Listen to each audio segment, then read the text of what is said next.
Ayun, good morning. Very short lang po siguro to dahil puno pa yung memory card natin. Hindi tayo makapag edit, no? So ayan, nandito po tayo ulit sa Tandang Sora. Pakanan po tayo ng Mindanao Avenue. So ayan, ito po yung ating area na kung saan nangyari yung natumba tayo sa aso. Iba po yung natumba sa nasemplang. Magkaiba po yun. Ayun, so grabe, ang galing ng mga natututunan natin from day to day, no? Kasi nagmotor po kami, nagpunta kami sa vegan. May mga kasama tayo ng mga legend, no? Legend sa pagmumotor sa big bike, no?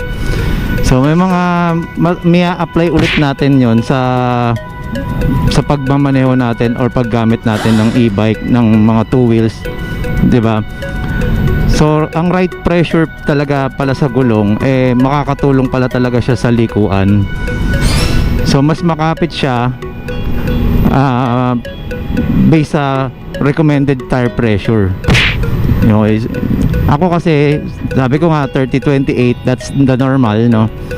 Pero kung sa sa medyo high speed ka or gusto mo talaga yung recommended, okay lang din naman pag matigas kasi may groove naman yung gulong naman sa gilid. So yun yung dinadaanan ng tubig. So ibig sabihin kapag kabasa, makapit siya ng matigas ang gulong dahil naabot niya yung yung tamang groove nung gilid, no, yung side. Kaya mapapansin nyo, di ba, pagka sa kumakapit din siya sa basa pagka nadaan mo ng konti sa basa, di ba, kumakapit pa rin siya. So pagka malambot kasi ang gulong, hindi niya nasa-satisfy yung yung condition mismo ng gulong sa ayan, hindi natin makita yung may mga groove yung gulong, di ba? May mga guhit. Okay, kung diretso ka lang naman lagi, diretso din yung yan, panipis ng panipis yung gitna. Kaya yung iba nagbababangking para pumantay yung upod, pero yung iba huwag mo na masyadong sagad. So yun, napakasaya nung event na yun dahil hindi tayo binagyo. Ngayon po napaka-araw. Mga nakaraan tinatakot tayo ng bagyo, pero at least mabuti na pong handa tayo, no? Ang traffic pansin nyo ba? So yun, wala pa po tayong nagalaw ulit dito. Same pa rin tayo, naka-controller na hindi pa natin nakokorek yung pero pinag-iisipan natin kung magpapalit ba tayo ng battery or hub. Kaya lang po, kung magpapalit ka ng malakas na hub, ganito naman yung laging sitwasyon mo, pag-iisipan natin maigi. Sa ngayon po, ang natin, ako, napipil ko kasi ngayon, nabibitin ako sa range. So mukhang mas kailangan ko mag-upgrade ng battery talaga, kasi manageable naman yung takbo niya sa speed. Kasi ganito, pagka tumatakbo ka, makakapag-tree ka pa rin hindi nga lang talaga aarangkada. So same as sa motor. Sa motor, mabilis ka sa arangkada pero wala kang dulo, parang ganon. Hindi ka makakapagtulin ng mahaba. Mabilis mo lang nakuha yung ganong speed. Sa motor kasi gagangan mo lang bola, gusto mong umaangat yan, aangat yan. Yun nga lang, wala naman takbo. So magtotono ka talaga.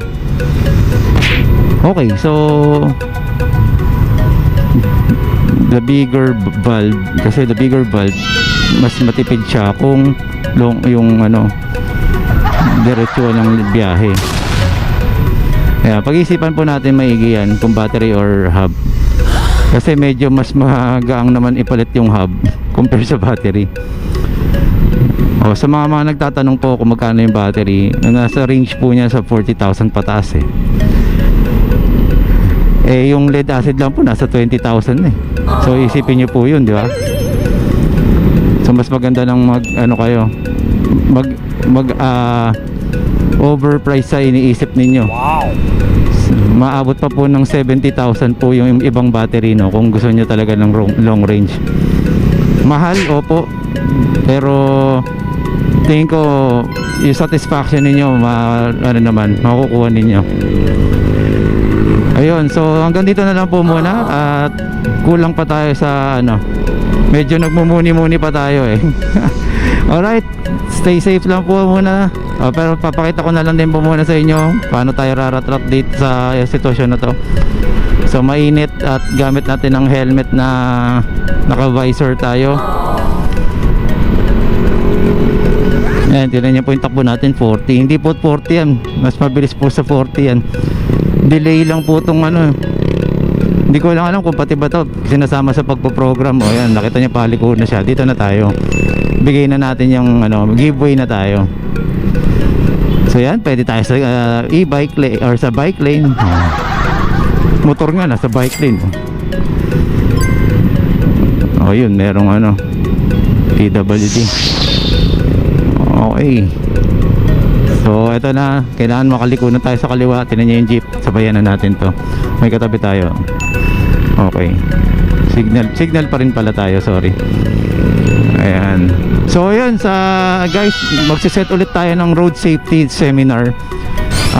Kung may mga available sa inyo, every Wednesday po ang possible na schedule ko dyan, alas 5 ng hapon.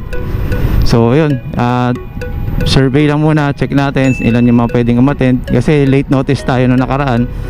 Pero yung iba natuwa naman dahil kahit pa paano, I'll make sure na meron kayong matututunan, at lalo na yung makukuha pa lang ng lisensya, madadaanan nyo po yun, mga ganong diskarte, diba? So yun lang po muna guys, maraming salamat po. Okay.